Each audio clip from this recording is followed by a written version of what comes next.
Hungry Trilobyte podcast would like to acknowledge conventions such as WhedonCon.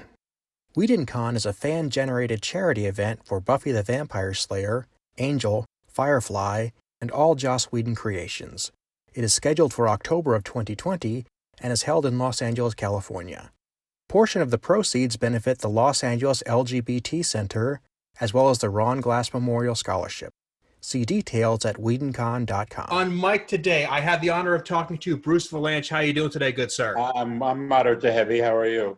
I'm hunkered down in my Trump virus. I'm being moderate. Moderation is what I'm told I should be, but I don't much care for it. No, it's difficult. Difficult. You're a very accomplished writer in both the TV and film industry, but my audience is going to know you mostly from being on the Star Wars Holiday Special writing. Oh my God! Well, I wasn't on it. I was one of the writers on it. Okay. So, I mean, but I know what you're saying. But yeah, I mean, because they're looking and they're going, well, which creature was he? Was he in the cantina with B. Arthur? I don't remember that guy. And if so, which was which? Yeah, which was which? Yeah, really. Which one were you? Which one of those creatures from Kmart were you? They were all a dime store. George had had a whole bunch of new creatures that were built for The Empire Strikes Back, which he hadn't started shooting yet, and he didn't want to duplicate the creatures from Star Wars: A New Hope. So basically, we used remainder warehouse creatures that were all like put together with Scotch tape and Elmer's glue wall, and they were the bargain basement of creatures. You could still see the backing on them when you tore them off the card. Yeah, but it was carefully choreographed, so you didn't notice any of that. It's such an interesting piece of the fandom history, and it's one of those things that, now that Star Wars is so big, people just like to brush it aside, and it was brushed aside pretty quickly, actually. But it's just, you have to have those moments. Yeah. Well, as I've said many times, if we knew that 40 years later we'd still be talking about it, we would have paid closer attention. And the other thing to remember is it was 1977, and so we were all chemically altered. And when you put those two things together, you kind of understand why it happened. Also, it was not unusual. I mean, there were a lot of these crazy variety specials in those days because it was before cable, and they were a way for the regular series in that time slot. I mean, that show aired on Friday night of Thanksgiving weekend, which is probably not a very highly rated. I mean, a lot of people watch TV on Thanksgiving, the parade, football, and then they're home and they watch, whoever, Reba McEntire live in concert, whatever it is. But Friday night is like it's a Thanksgiving weekend and they're out and they're partying and all that. So the idea was to get a decent rating that night, and they figured, okay, we'll put a big marquee special on.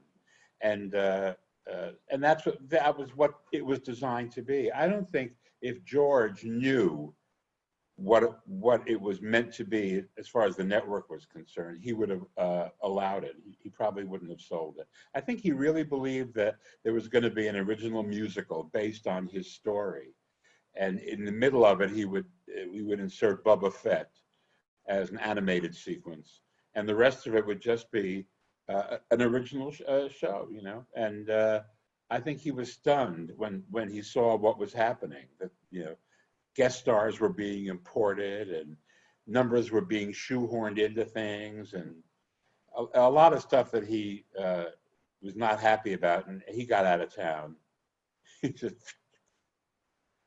And then, and the other thing is that it got decent reviews and it got good numbers, and it would have just disappeared like all of those shows do, except that the internet happened, and a generation of people who had grown up watching the first 3 Star Wars movies on VHS discovered this thing on the internet. And by then, Star Wars had become a religion. And they said, George, how could you betray us like this? This is our moral order. And so they were furious. I mean, he began getting death threats. It was terrible. And the whole thing, which of course we had all said, well, this will go away by Sunday of the weekend. Suddenly it was coming back to bite everybody in the collective ass. And these people were really upset. So George tried to round up all the copies, but of course, the internet is a beast, and you can't get into all corners of it. And so every time there has been some other Star Wars thing, it surfaces again. And by now, there's a whole other generation that has seen all 6 of the movie and the Solo and Rebel One and all of that stuff. So each time one of these things happens, the Star Wars Holiday Special comes into play, and I wind up giving interviews like this, because I'm one of the last men standing from that experience. Well, I appreciate all of that, because somebody like me looks at it and it's like, I have no idea what I'm looking at. But even more so, I got to tell you, full disclosure, I was born in 1981, a few years after this thing was even made. Oh my God! And I look back at 70s TV, and it's like this weird. This moment in time where you would take shows from a decade or two earlier and make musicals out of them. And this wasn't limited to Star Wars. This happened a lot, and I don't quite know why. You mean television shows that? Yeah, I mean, like, for example, the idea of, hey, Gilligan's Island, that show is done. Let's make a cartoon out of it. And the same thing happened with Brady Bunch, and then they remade Well, those two, particularly Gilligan's Island and Brady Bunch, never went away. They were always in rerun. And that was why they were so successful in reruns, in syndication, that people said they're a brand. And let's capitalize on the fact that there's a fan base out there. And so that was why let's put it in another format and see how it goes. And so that, I mean, I did the Brady Bunch Variety Hour, which was another show after the original Brady Bunch went off the air on ABC, but it was in reruns. Are you looking for a lost a Wookiee, an Ewok? What? Oh, you're letting the cat out? Yes, I'm sorry. That's exactly what I was doing. She was barking, and I was trying to mute her. I had that feeling. No, you can't mute it. You can't mute pussy. What do you mean? Well, it tends to get attention even when it's quiet. Certainly. Aren't we woke? I like to think so. Too much coffee otherwise. I don't know where the hell I was in this litany of terror. Well, you were telling me how I was hearing you. You were telling me how Brady Bunch was a brand, as was some of the other shows that didn't go away. Brands, and so they kept coming back in different iterations. The Bradys eventually turned up as a movie, which was a parody of the Brady Bunch, and it was such a big hit that they made a sequel to that. And it was also a parody. So now it's a monster that doesn't stop feeding itself. But that's, I mean, look at Star Wars. I mean, it's now they call them franchises, and they don't refer to them as brands. They're franchises, which to me puts them lower than brands. I mean, a brand, Coca-Cola is a brand. Kentucky Fried Chicken is a franchise. So they're all viewed as commercial cash cows. And how do you? It's so much easier than coming up with an original idea, And since the business is now run by MBAs, not by people who want to tell stories, and they are answerable to multinational corporations, which means that there's somebody in Korea who is consulting on everything that Disney does. I mean, I'm pulling that out of the air, but any kind of big studio you can think of. So there are a lot of people of different cultures, and it's very hard to get them to sign off on anything new. But if you bring them something that they already know about and has been a hit before, they're happy to do another version of it. So looking at your writing resume and the things you've worked on, you're used to being able to churn out something new and original. I mean, just to, you're not, nobody ever comes up to you and says, I need the same old thing, just put a fresh coat of paint on it. No. Does it frustrate you? No. I could do that the other. I mean, I've dabbled in both with less success in the original things, I suppose. But I mean, look, I've written 23 Oscar shows, and the Oscar show is exactly what you describe. It's the same old thing with a fresh coat of paint. Every year, a producer comes in and says, "We're going to reinvent the wheel," and you can't, because you're parked in that Academy zone where there are 24 categories, and they give each of them on the air. And 4 of them are acting categories. So you have to pray that you've got famous people who are nominated in other categories, and throw a parade of stars to keep the audience entertained while they're waiting for the big moment or moments. So that's why when you watch the show, you'll see the acting awards, or there's usually, the first award is usually an acting award just to kick the thing off with a familiar face. Hopefully, sometimes it isn't a familiar face. Sometimes it's Jim Broadbent. But what are you going to do? And who's a familiar face to people who watch Moulin Rouge every hour on the hour, but not to a lot of other people. Well, I didn't go to theater school. I went to a school with a strong theater program. So even if I hadn't wanted to know it, I would know it by osmosis. Moulin Rouge, you mean? Yes. I didn't go to a theater school either. I went to Ohio State, and I majored in theater and journalism. I was the yin and the yang. I was doing theater, and I was writing about theater. So I was theater-centric and film-centric, but and TV-centric, and probably con-centric. But it wasn't, I didn't get into Northwestern or Carnegie Tech, which is where I wanted to go, because they have theater schools. I mean, you get in and they start throwing the stuff at you from day one. But for some weird reason, you have to have good math SATs. And I didn't have Prisoner Lachlan working for me. Yeah, I get the concept that when you go to a university, you're supposed to become a well-rounded person, get a lot of different ideas and backgrounds and subjects. But I think it gets taken to the extreme that you just get to the point where it's like, you need to take calculus to do theater, and I don't quite get that connection there. But that's the connection. The idea is that you need to be well-rounded. I mean, I don't know why I had to take geology to get an arts degree, unless, I wasn't interested in painting rocks. But it was, of all the sciences that were offered that I had to take, that was the most interesting. And I don't know if you've ever taken geology, but you spend a lot of time staring at rocks. In my school, we called that class Rocks for Jocks. Rocks for Jocks. Well, that's right. The football guys were all there, and I was interested in them, of course, as well. Yeah. I didn't realize that until I was surrounded by them. And I said, well, there's a reason to actually show up for this class. You could take notes, at least. I could take notes, and I could meet the quarterback. This is not bad. Okay. I was adventuresome then. I wish I was. A lot of my regrets from that department always just come to like, man, when the cheerleader came up to me and struck up a conversation, maybe that meant something. But could be, yeah. See, we all develop at our own pace. And that's true. Some babies walk at 8 months. Some, year and a half. So we're fundamentally not that different when we get older. No, the finish line is almost always the same.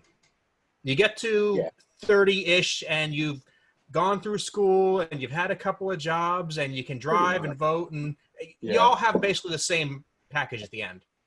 Mm-hmm. But that's interesting. So you get out of there. What's your first theater-related gig outside of college? My first theater-related gig outside of, I was a child actor. Mm-hmm. So I was doing a lot of professional work when I was a kid. I wasn't a child star, or we'd be having this conversation in rehab, because they don't do well as a rule. True.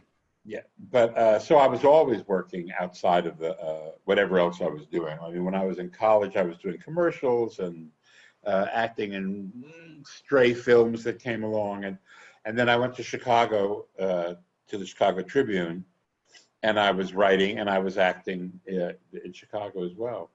And a few other, I worked on a couple of papers before that, the Miami Herald, and I did some movies when I was down there, and the Detroit Free Press, where I did no movies. Nothing was shooting in Detroit then. But so I was always, I couldn't tell you what the first thing was after. Well, I actually can, now that I think of it. I got to Chicago, and I'd been there for a few months writing for the Trib. And there was an Italian picture that came to town. It was called, the English title was, Excuse Me, My Name is Rocco Papaleo. But I think it got released as My Name is Rocco. And it starred Marcello Mastroianni, who was a huge international movie star, and in an American picture opposite Lauren Hutton, who had been the Virginia Slims girl and was a model and was now acting. And it was a story about a bunch of Italian guys who were working in Canada in a mine, and they come to Chicago for a big fight between the Italian heavyweight and the American heavyweight, and they're fans of the Italian heavyweight.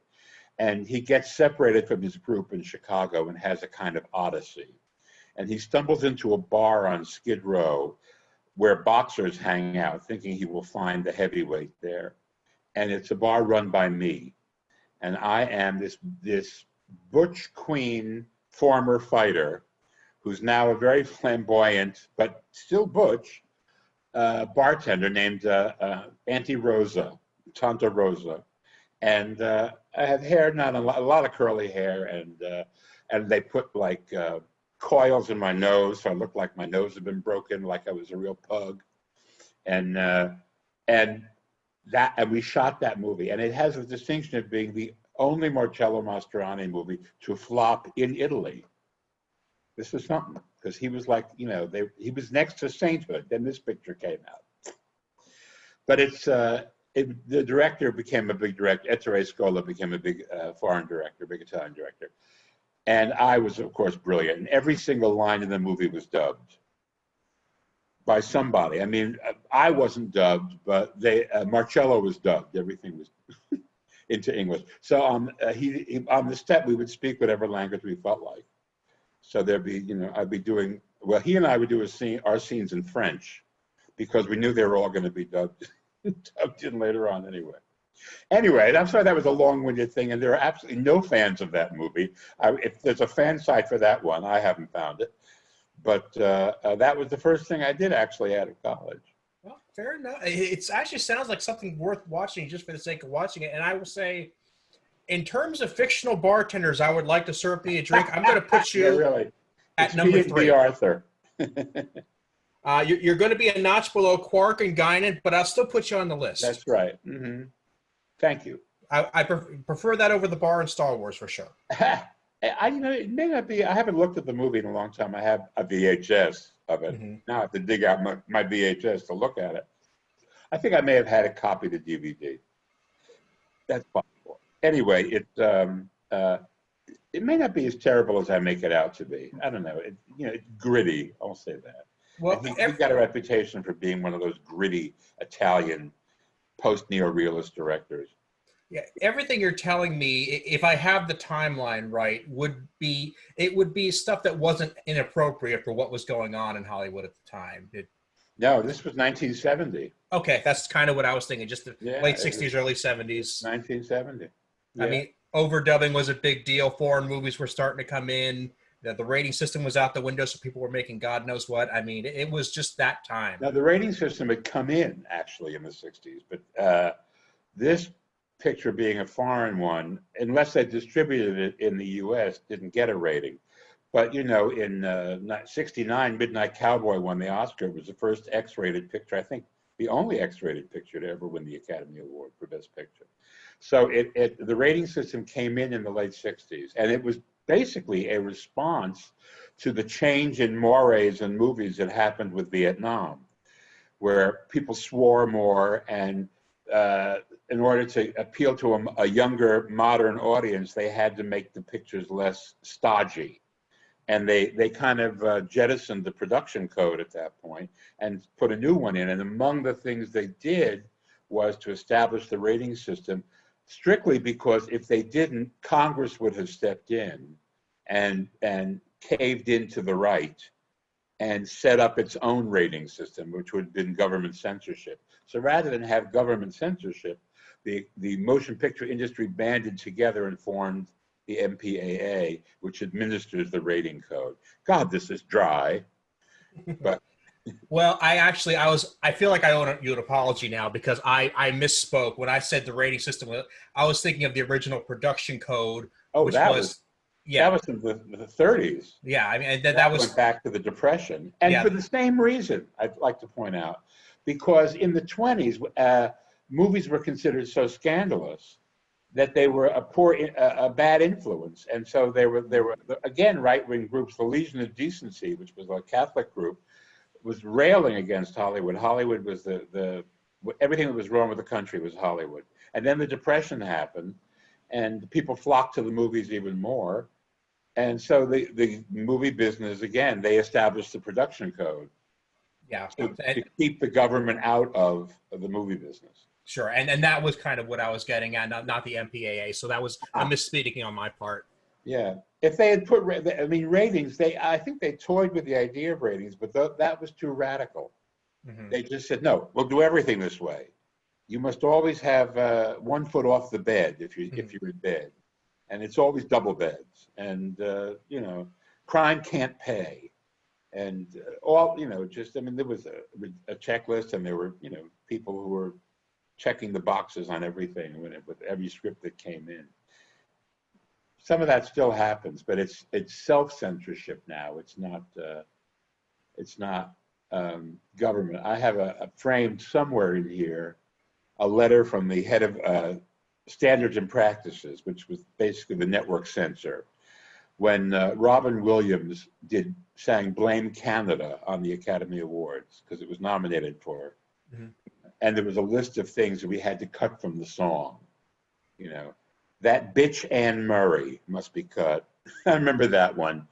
And there are, of course, all the fucks and everything. And there, I was hoping that the other song, Uncle Fucker would be nominated, because they couldn't have done it if but it was not. It missed by a hair. But Blame Canada, that was bad enough for the Academy.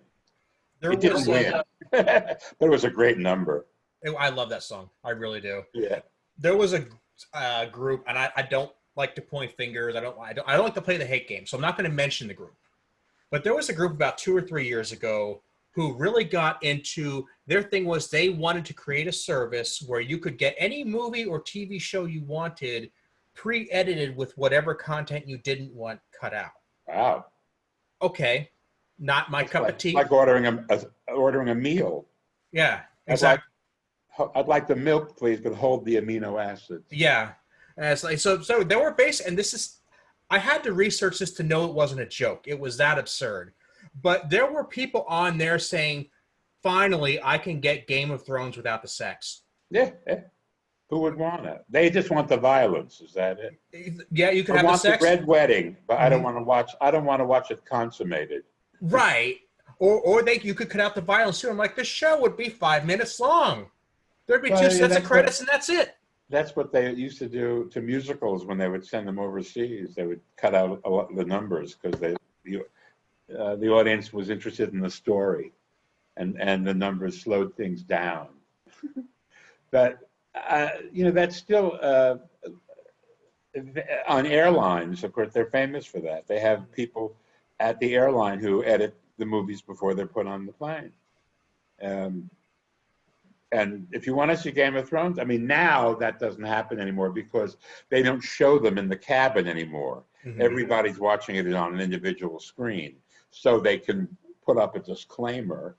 And if you want to see sex from Game of Thrones, you have to lean over to the next person, but they won't do it. I never would watch movies on airplanes for that reason. Yeah. So I said, well, I don't want to see them.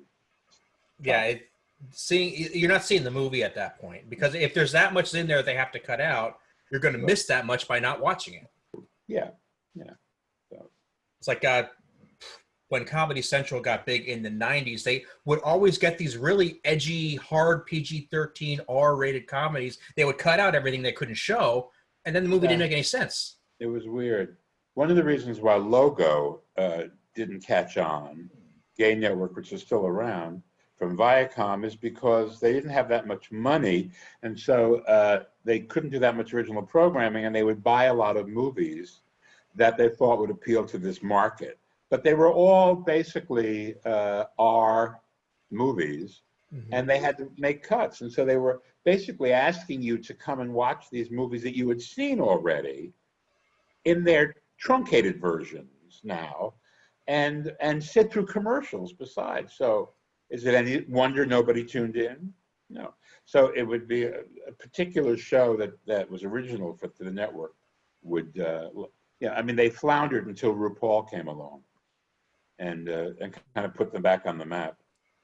A major trend I would notice is that the part that would be allowed back in would be the scene of people laughing at whatever had just happened.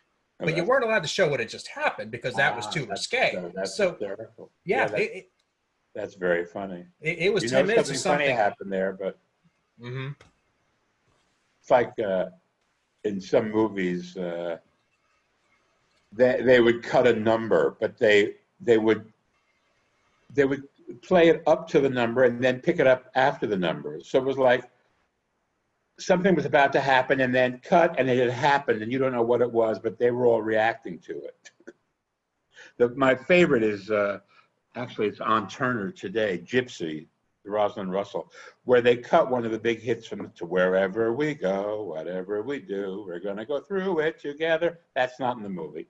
But the setup to it is, somebody says, we've got to stick with each other. And then there's a cut and they come back and they're all kind of going, because they just finished this number. It's a riot. And the footage exists, and now I think, they don't show it and there's no restored version of that movie that I know of, but occasionally when somebody does a show with clips of things that are outtakes, that's in there. Because they shot the whole number, they edited it, and then I guess they just had pictures too long. Cutting. Yeah, as somebody, I mean, there's a lot of things. I love the movies in general. I love directing. I love writing. But I like to think I have a good appreciation for editing. I love seeing a story move along at a certain pace because somebody decided that was the pace it had to move along at. It's blatantly obvious when that pace isn't kept. Well, yeah, but it's not. It's the editor's doing what the director wants, and then what everybody else wants later on if it doesn't seem to be playing. But yeah, sure. I mean, we used to say that Madonna's not a great dancer, but she's a great editor. And so all of her concerts and her videos are carefully edited so that she looks like she's dancing more than she's dancing. She's not a bad dancer, but she doesn't do the kind of to see her filmed work, you would think, oh, she's a great dancer, because the editor did a great job. And I'm sure she's over his shoulder the whole time. But in Evita, it's a 90-minute video. She doesn't say a word of dialogue. It's all her singing and posing. So it's perfect. And her director on that one was Alan Parker, who just died, but not from that, many years ago. You're breaking up just a little bit there. I caught what you were saying. I just want to let you know that if I wasn't coming through, that's what was going on. Okay, because you just broke up, so there something in the air between Oklahoma and LA. It might be, and there's quite a bit in the air in both places right now. Yeah. Smoke.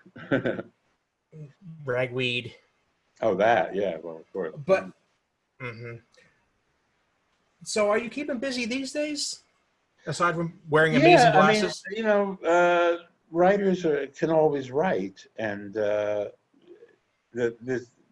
lockdown and the isolation, and I'm Quaran-Tina Turner, and I'm at the computer writing away, and people are paying, and I'm very lucky because I don't have to go out, and I feel horrible, tremendous empathy for people who have to go out and work and do those frontline jobs, but just carry on an ordinary life with everything that's going on. I get to sit at home and create stuff, and I still, have a revenue stream. So I don't brag about it, but I've been busy. I miss like, touching people.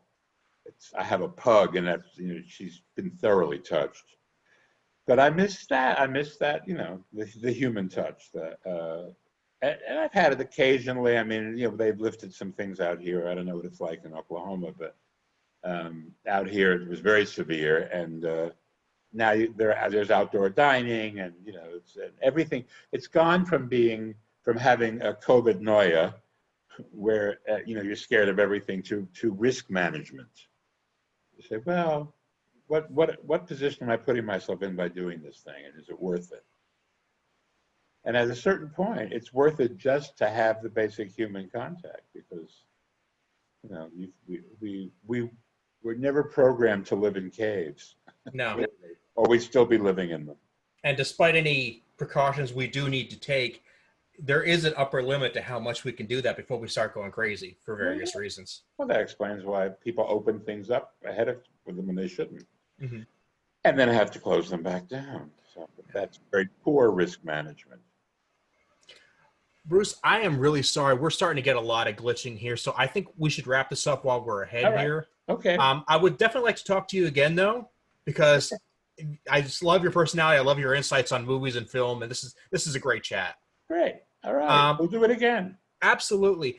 Before we leave, can you let people know where to find you on the internet? You can go to wegotbruce.com, which is a website run by a fan, and he knows exactly what I'm doing all the time. That's the best place, probably.